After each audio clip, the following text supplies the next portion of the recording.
सोनेरी धरती जठे और चांदीरो आसमान, रंग रंगीलो रस भरो मारो प्यारो राजस्थान। दोस्तों, यूँ तो भारतवर्ष में बहुत सी ऐतिहासिक स्थल और ऐसे मॉन्यूमेंट्स हैं जिनके बारे में आपको बताएं तो उतना ही कम है। और इतनी विशालतम जो किले और दुर्ग उस ज़माने में बनाए गए थे, जिनके आर्किटेक्चर को देख कर के आज भी ये अनुमान लगाना असंभव है कि किस तरह की कारीगरी उस ज़माने में हुआ करती थी। और इतने विशालतम किले जो कि इतनी ऊंचाई पे बने हुए हैं और ऐसे विशालकाय पत्थरों से उनका निर्माण किया गया है। ऐसे ही ऐतिहासिक स्थलों में एक दुर्ग है जो कि जोधपुर सन सिटी जिसको हम कहते हैं, ब्लू सिटी भी हम लोग कहते हैं। जोधपुर में मेहरानगढ़ फोर्ट स्थित है। मेहरानगढ़ दरअसल क्या है, मिहिर शब्द से बना है। संस्कृत में मिहिर शब्द का मतलब होता है सूर्य, तो इसे सूर्य का किला भी कहा जाता है। सन 1459 में राव जोधा, जो कि राठौड़ वंश के एक प्रतापी राजा थे, उनके द्वारा ये बनाया गया था। और एक ख़ास बात इस किले के साथ में ये है कि ये करीब 125 मीटर ऊंचाई तक बना हुआ है। एक पहाड़ी है जिसको कि हम चिड़िया टूक की पहाड़ी कहते हैं, उस पर ये किला बना हुआ। आज से 500 साल पहले इसका निर्माण किया गया था। और आपको बता दें, ये जो किला है, इतिहासकार हैं उनके द्वारा बताया गया है कि ये चिड़िया टूक पहाड़ी पर बना हुआ है। वहाँ पर राव जोधा ने एक बकरी को बाघ से लड़ते हुए देखा, तो उससे बहुत ज़्यादा प्रभावित होकर उन्होंने फैसला किया कि इसी पहाड़ी पर वो दुर्ग का निर्माण करवाएंगे। ये वही किला है जिसके बारे में जंगल बुक के राइटर रुडयार्ड किपलिंग ने कहा है कि इस किले को फरिश्तों और परियों द्वारा बनवाया गया है। और एक ख़ास महत्वपूर्ण तथ्य ये भी है कि कर्नल जेम्स टॉड उन्होंने कहा है कि ये किला इतना विशालतम है कि इस किले की खिड़कियों से, यानी कि राजा के जो संतान हैं, इस किले की खिड़कियों से ही मात्र पूरी सल्तनत पर अपना आधिपत्य जमा सकते थे। इसके बारे में और भी बहुत सारी बातें हैं। यहाँ पर माता चामुंडा का एक मंदिर बना हुआ है। आपको बता देंगे, सन 1965 में भारत पाकिस्तान का जब युद्ध हुआ तो सबसे पहले पाकिस्तान ने इसी किले को अपना टारगेट बनाने के लिए काफ़ी प्रयास किए, लेकिन वो कुछ नहीं कर पाए और ये सारे जो उनके प्रयास थे वो निष्फल हो गए। उसके साथ में एक महत्वपूर्ण तथ्य एक ये भी है कि यहाँ पर एक बार काफ़ी मेले जैसी स्थिति, जब माता चामुंडा के मंदिर में मेला आयोजन हुआ था तो वहाँ पर काफ़ी भीड़ भाड़ हो गई, तो करीबन 250 के आसपास लोग उस भीड़ भाड़ में मारे गए थे। नमस्कार, खंबागढ़ी, मैं हूँ आपका होस्ट और स्वागत करता हूँ आपका इस चैनल में। और इस तरह की जानकारियाँ आपको पहुंचाता रहूं, आपसे रूबरू रहूं। तो आपसे निवेदन करना चाहता हूं कि इस चैनल को सब्सक्राइब करें और नोटिफिकेशन के लिए बेल आइकन को दबा लें, जिससे मैं आपको इस तरह की जानकारियां आपको निरंतर देता रहूं।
मेहरानगढ़ जोधपुर में स्थित एक विशालतम किला जो कि ज़मीन तल से करीबन 400 फुट ऊंचाई पर बना हुआ है, यानी कि 125 मीटर की ऊंचाई पर तक बना हुआ है। ऐसे अगर आप कहें तो दिल्ली में जो कुतुब मीनार है उसकी ऊंचाई से भी काफ़ी ज़्यादा है। अगर इस किले के अगर ऊपर से जाकर के हम लोग देखें तो पश्चिम में पूरा पाकिस्तान नज़र आता है। आप इस किले के ऊपर बाउंड्री वॉल से आप देख सकते हैं कि पाकिस्तान की बसावट आप लोग देखी जा सकती है। इतना विशालतम किला है कि इस किले की बाउंड्री वाली करीबन 9 से 10 किलोमीटर लंबी है और दीवारें जो हैं इस किले की वो उनकी ऊंचाई जो है वो 20 फुट से लेकर के और 120 फुट तक है। दीवारों की चौड़ाई 17 फुट से और करीबन 70 फुट तक है। आप कल्पना नहीं कर सकते कितना विशालतम ये किला है। और जितना विशाल का है और सख्त जो इस किले का परकोटा है उतना ही सॉफ्ट हार्टेड इसके भीतर जो है इतनी अच्छी संस्कृति मिली जुली शैली आपको दिखाई देती है। इस किले के अंदर इंडिया का one of the most museum भी है जहाँ पर बहुत सारी ऐतिहासिक चीज़ें हैं, तलवारें, नक्काशी वाले भवन, वस्त्र वगैरह और पूरे राष्ट्रीय शस्त्र। इस किले में कुल मिलाकर के 7 दरवाजे हैं, जिनमें से जो अहम जो दरवाजे हैं जयपुर और दूसरा एक दरवाज़ा जो काफ़ी बड़ा जो इसकी आकृति है Fatehpur.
Armory in the Mehrangarh Museum displays a rare collection of armor from every period in Jodhpur. इस म्यूजियम में मारवाड़ संस्कृति की झलक दिखाई देती है यहाँ की पेंटिंग्स के द्वारा।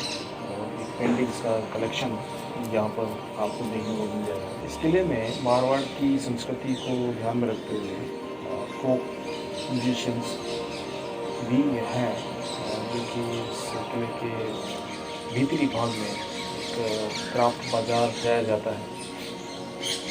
फोक म्यूज़िक वहाँ काफ़ी जगह आपको सुनाई दे जाएगा। एक महत्वपूर्ण चीज़ ये भी है कि इस किले में बहुत सी हॉलीवुड और बॉलीवुड मूवीज़ की शूटिंग हुई है। इस fort is one of the most shooting location in Rajasthan.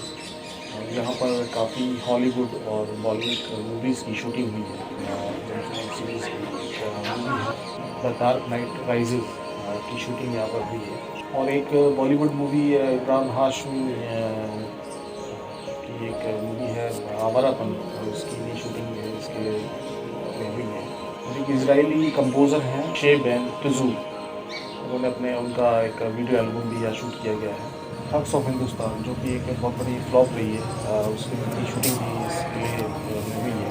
और ऐसी ना जाने कितनी तमाम अनगिनत बॉलीवुड मूवीज़, हॉलीवुड मूवीज़ और म्यूजिक एल्बम्स की शूटिंग यहाँ पर है।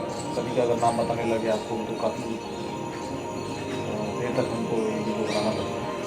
और हाँ, एक ख़ास बात और जियोलॉजिकल सर्वे ऑफ इंडिया द्वारा मेहरानगढ़ फोर्ट को नेशनल जियोलॉजिकल मॉन्यूमेंट घोषित किया गया है। और टूरिस्ट गतिविधियों को देखते हुए यहाँ पर एक बहुत बड़ा national park रावजोधा desert rock park बनाया गया है, जो कि 72 हेक्टेयर भूमि पर फैला हुआ है। मेहरानगढ़ फोर्ट परिसर में देखने लायक कुछ बेहतरीन और अद्भुत कलाकृतियाँ जो कि इस प्रकार हैं। शीश महल या इसे हॉल ऑफ मिरर्स कहते हैं, जो कि महाराजा अजीत सिंह का बेडरूम जो कांच के काम से सजाया गया है। दीवारों पर जिस तरह की कांच के काम की कारीगरी दिखाई देती है, ये वास्तव में एक अद्भुत कलाकृतियाँ हैं। इसके अलावा फूल महल या फूलों का महल महाराजा अभय सिंह द्वारा बनवाया गया अलंकृत स्वागत कक्ष है की तरह है, जो 18वीं शताब्दी के मध्य की है। इसकी स्थापत्य शैली शाहजहां के महलों से मेल खाती है। इसके अलावा मोती महल या मोती का महल, मोती की सी चमक को प्रदर्शित करने वाला एक सुंदर कक्ष। यहाँ रानियां अनदेखी बैठ जाती और अदालती कार्रवाई को सुन लेती थी। इसके अलावा मेन अट्रैक्शन जो है वो तखत विलास, खिड़कियों में रंगीन कांच के शीशे से सजा हुआ एक बड़ा आंतरिक कमरा, यह तख्त सिंह का निजी कक्ष था। इसके अलावा यहाँ मेहरानगढ़ म्यूजियम में बहुत सी गैलरियाँ बनाई गई हैं जो कि शोकेस करती हैं बहुत ही ज़बरदस्त अमेजिंग कलेक्शन ऑफ आर्टिफैक्ट्स को। एलिफेंट हौद गैलरी, जिसमें एक हौद है जहाँ पर हाथियों को रखा जाता था। ये 18वीं और 19वीं शताब्दी में ये बना गया था। इसके अलावा Daulat Khana gallery, turban gallery, palanquin gallery, painting gallery, textile gallery, Sileh Khana या arms gallery, wood craft gallery, cradle gallery आदि। इसके अलावा एक जिप लाइनिंग भी आपको का भी आनंद ले सकते हैं। जोधपुर फ्लाइंग फॉक्स जो कि ऑफर करता है जिप लाइनिंग एक्टिविटीज़ को, ये आपको अलाउ करता है एंजॉय करने के लिए incredible views of the fort along with its step well, battlements, lakes, Rao Jodha eco park and the Jodhpur city as well.